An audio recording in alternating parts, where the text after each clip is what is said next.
What is up, guys? So today what I have in store for you is a DIY project, and basically what it's going to involve is a snow machine. So how to create snow for your holiday season, but also how to house it, how to keep it secure, and then go over so basically how to make the snow or the fluid for the snow making, which is going to include distilled water, alcohol, and Mr. Bubbles, versus the snow that you buy, or the solution that you buy to make the snow, which is $25, and go over the pricing on that and see if it's comparable to the stuff you buy. But first of all, let's get into building the contraption, so that way you can secure it and mount it on your house, and not have to worry about anyone kind of seeing it like an eyesore. Let's go over those parts and get on with the video. So let's get into it. So the first thing you're going to need is, of course, the snow machine. This is s1500, okay? And then depending on the size snow machine you get will determine the bucket you get. So the bucket I have is the Husky. This one is the 15 gallon, and it won't fit in here, okay? At the bottom it's gonna be a ½ inch too small, but I'm gonna cut out a lot of this front end of it, so that will fit in here. The jug will not fit, but I'll get into that in a little bit. So buy a bucket according to the size that you're gonna need for yours. I bought these are 1/8 inch coupler, and that's going to be for our security cable. That's a 1/4 inch or 1/8 inch cable, stainless. It's like, so these things right here are like a couple dollars, like $2 for both of them. And then your security cable here is 35 cents a foot. I got 20 feet. That's going to be determined by whatever it is, wherever you're going to put it. I got this little bucket to mix it. This is a couple dollars for my solution. Got a lid for it. This is not the lid for it, but I'm gonna make it work so that way no contaminants get into here. And I bought tubing so I could extend that tube, and I'll show you what I mean by that. So this is 3/8 outer diameter and a 1/4 inch inner diameter. So that tube right there, I'm gonna get rid of that container, run that tube directly into here, run this down the side of the house into this bucket where I'm going to tap into it, drill a hole, put the tube in there, and hopefully this all works out and it's strong enough to suck the fluid from the bottom of this bucket all the way up the roof to that. If not, then we're kind of screwed, but as of now that's the plan. And then I got a black container so that way it blends into the roof. But what you can do is leave that in there, get a bigger container like this, so that way you could just leave everything assembled. But the reason why I wanted to go with the bucket on the floor is so that way I could just mix some more fluid, pour it in, and I could still go. I don't have to keep going on the roof to refill it. Okay, so as you can see, it did actually fit perfect. I did overestimate the dimensions by maybe an 1/8 inch, taking into consideration that this thing does taper in the front. Same thing with the bucket, it does taper, so it does fit surprisingly. So what you're going to need to do is make a hole for the power setup. So back here you have the power and everything, the controller, mount the controller up here so that stays out of the weather, because you don't want the controller to get messed up. And then we're going to basically cut a big old hole out of here for the snow machine to shoot out.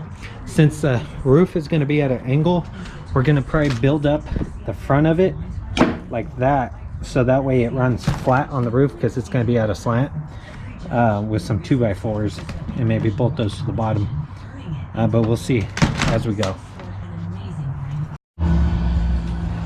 So another way to do this, if you don't like the 2x4 idea at the bottom of your bucket, you could go with a bigger bucket if you don't mind the eyesore, or if you're going to put this somewhere else and hide it, and you could run bolts through here to go into there to the side, so that way it has a pivoting motion.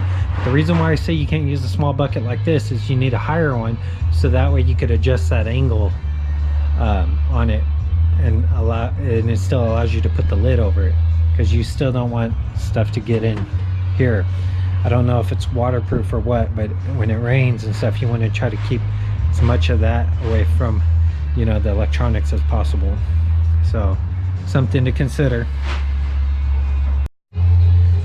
Okay, so what you'll need to do is use an 1/8" hole saw or 1/8" drill bit. Measure from the inside all the way up to the center 2 inches, and that will put you right in the center of this plug. Okay, and then of course I got the cutout there, and depending on your machine will depend on how you cut all this stuff out, so take my measurements with a grain of salt. But what I did was I measured an inch from the top to here, and that'll give me somewhere around right here, because I wanted plenty of room for this to fit. And I measured down, same thing right here, and then that's the cutout that I got there. Okay, I'll show you all that assembled in a little bit. And then don't worry about these plugs here, because you're not going to go up there, flip it on, flip it off. What you're going to do is go to Home Depot, or you could go on Amazon, and you're going to get a Alexa plug where it runs off of Wi-Fi. So you'll plug your main power into here, and then wherever your outlet is, put the Alexa plug in there, download the app or whatever, and then or even just the regular Wi-Fi plugs, and then turn it on. It'll send power to it. Turn it off on your app, it'll turn it off. If you don't have Wi-Fi, they make another one that plugs directly into the wall, and it has 2 outlets. I'll post a picture of what it looks like. And then it has a remote control that sends a signal to that plug, and it's only good for like 30 feet. If you have the wireless setup where you do the like Alexa or Google or whatever Wi-Fi plug, you know, you could be anywhere and turn this thing on. Also, we're going to plug in a camera into this, so that way you could see, or that's the idea, is so you could see whenever someone comes around, or if you have a sensing Wi-Fi camera, whenever it turns on to record or whatever, then this will turn on, so that way it gives them snow. Okay, so there's all kinds of different ways you could do to hook this up. I don't have a sensor, so I might just hook up a camera and do it that way. We'll see. But you know, those are just ideas you could play with. Okay, so the key to cutting this cable is don't use bolt cutters, use a cutoff wheel and put tape on it. I use black electrical tape and then cut it using the vise to hold it, and that's how I was able to get a clean cut. If not, what ends up happening is the stuff starts fraying, and then you won't be able to put it back in that those clamps that are going to allow you to make this a loop. Okay, and not only that, you'll get stuck. It'll stab you. Okay, so this is what it looks like. You basically put both ends through there, and then I had a crimping tool that basically pinched right there and right there at separate times, but you could do that. But they also make clamps that are like a C, and then they have, so it's basically a C that would go like this, and then there's a plate, a flat plate that comes up like that, and then you screw 2 nuts at the end to hold the wires together, and then you just put Loctite on them if you don't have a crimping setup. But if you do, I'm going to crimp this like that, and then I'm going to put epoxy on it so it doesn't come loose, because this is like a lead or whatever, aluminum crimp, and it kind of split in the middle, but because this is stainless, it didn't allow it to mash too well. So I'm going to put epoxy on there and then put a sleeve like that big of heat shrink, so it cleans it up and you don't get stuck. This loop here is 3 inches from the base to the inside of that, and with a 1-inch pigtail so it doesn't pull through. Okay, so this is what we got here. I used some needle nose. I put them in through the tube, so the end of the tube there, and I expanded them outward as I heated up the tube so it fit over this filter that's already on there. And then I used a hose clamp to hold it together. Keep in mind this black tube can pull out because this isn't a barb in here, it's threaded, and of course you can't thread into tubing. That's just a cheap way they did it. You can replace this whole tube, the small one, but it goes into somewhere in here and you gotta take it all apart. I didn't want to get into that. Not only that, I think I'd rather have more volume here, especially because I'm spanning a longer length of 20 feet before it gets into this restrictive area. So that way I have more. And then you want to airtight so that way it's not sucking air up here. I'm going to test this out and see how it works before I confirm it with you guys. But I mean, this is where I'm at, and I don't try to elaborate on anything and say, oh yeah, it worked, when it doesn't. I'm telling you the truth right now. If it doesn't work, it doesn't work.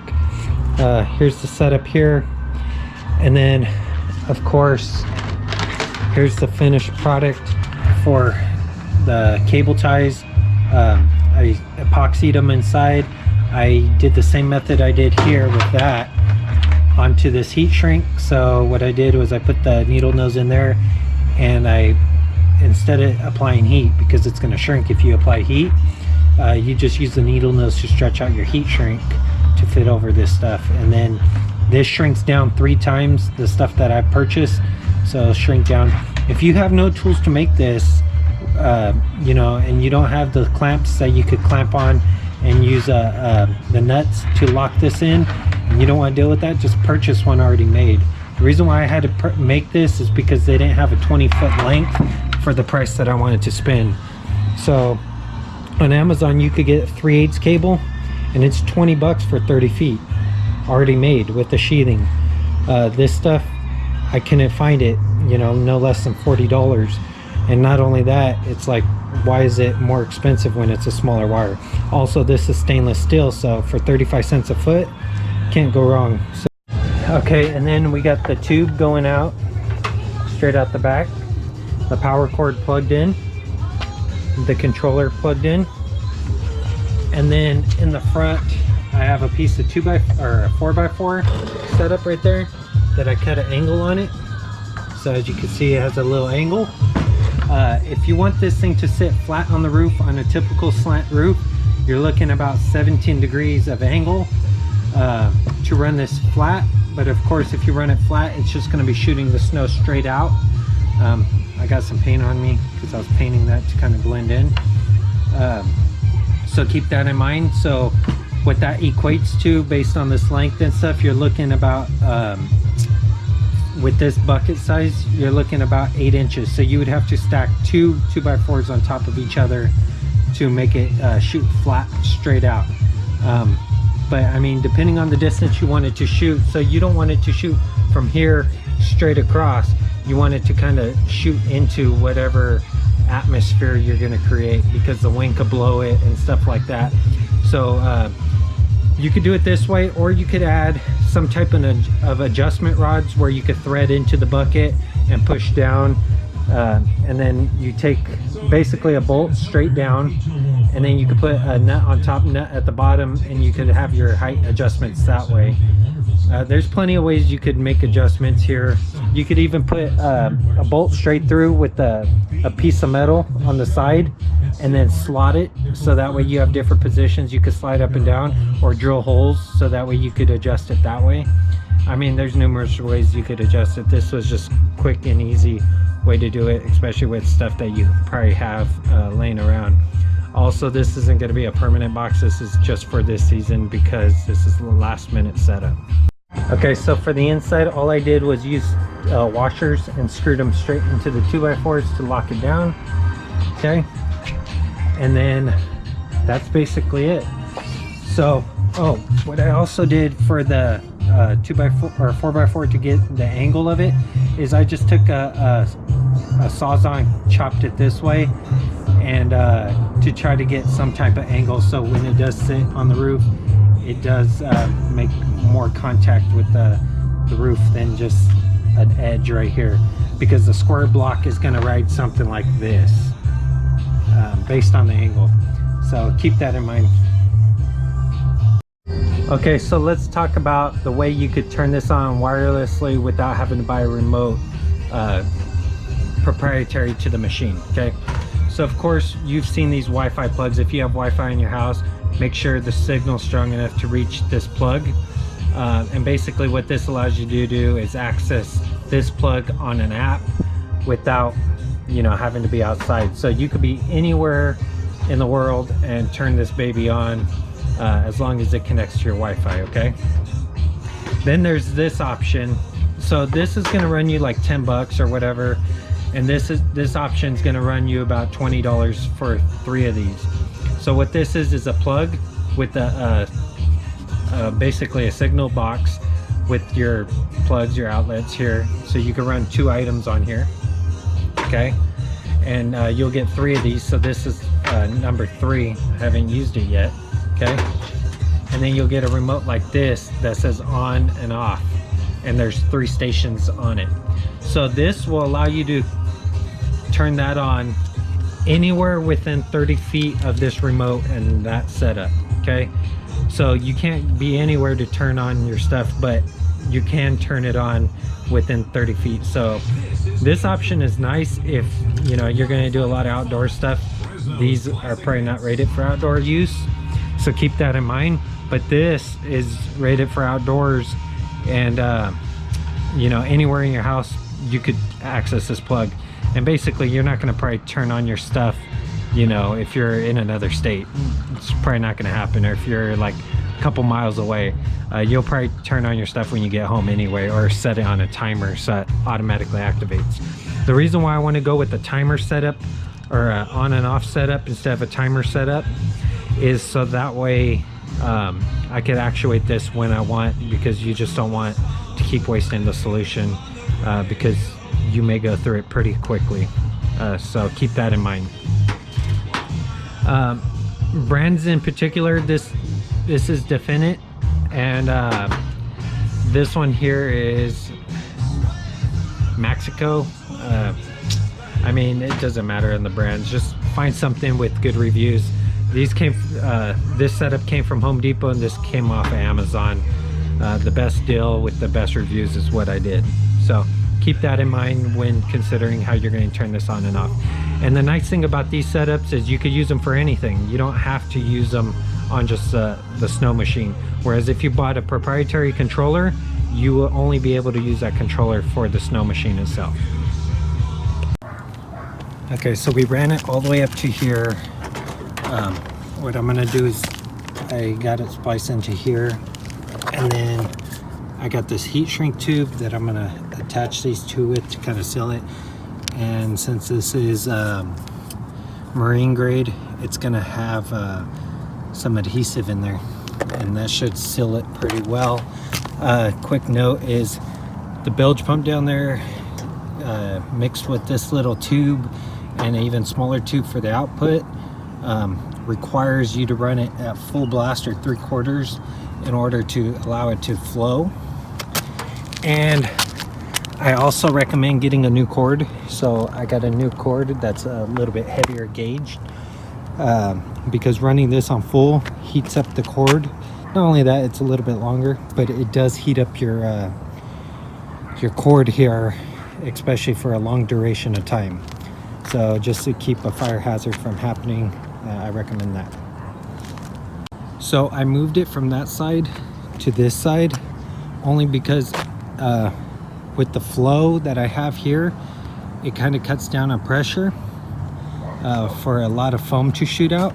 So it would only make it to about right here in this area, and it coated the sidewalk, and you don't want to get it on the sidewalk because you want it in the area you want it in. So of course this is about, I want to say 10 feet away, and I'll show you how that shoots out. So you're gonna need the bigger commercial one if you're wanting to pump it up onto your roof and shoot it out. Okay, the bilge pump that I have, or the submersible pump, is an 880 gallons per hour pump, and I'll show you the specs on that. So let me heat shrink it and show you what that looks like. Okay, so this is the pump I got. 100 watt, 60 hertz, 110, 13 feet max height, but they max it out at 10 feet, and that's how big it is. Okay, the bad thing about this thing is the lowest you could go is to right here. there's no way to like 90 a tube down further. It has to be fully submerged in your liquid like that. So you would have to have that much at the bottom of the bucket, and then you would need all these fittings to reduce it. So it's doable this way. I think I'm just gonna hook it up direct. Let me show you what it looks like direct. So with the pump hooked up to it, it would only get to about right here, because it has to pump the volume all the way up and then go into that little tiny tube and shoot it out. I mean, you could leave the bucket up there and do the same thing. The benefits to having it down here is that you could of course fill it up, but if you use a 5-gallon bucket, you should be okay for a little bit, and only have to refill it a few times. So I think, you know, I'm doing too much at this point. Okay, so since this is going into the bucket, I'm gonna put a zip tie and these nuts on it, so that way it keeps the cord stretched out, and then it can sit down at the bottom. I'm gonna also lock this up with the cable, so that way it doesn't slide down if it, well, because it's supposed to rain, so just to make sure it doesn't slide down. Okay, so for extra measure, that's what I have. So I zip tied it and wrapped it around, so that way the bucket don't slide and hit someone in the head, and we're locked up. So that's going to complete today's video. If you liked it, give it a thumbs up. If you want to see content like this and other content I'll be posting, especially the new version of this setup, because I want to go above and beyond, definitely stay tuned. Consider subscribing. Until next time, I'll see y'all in the next one.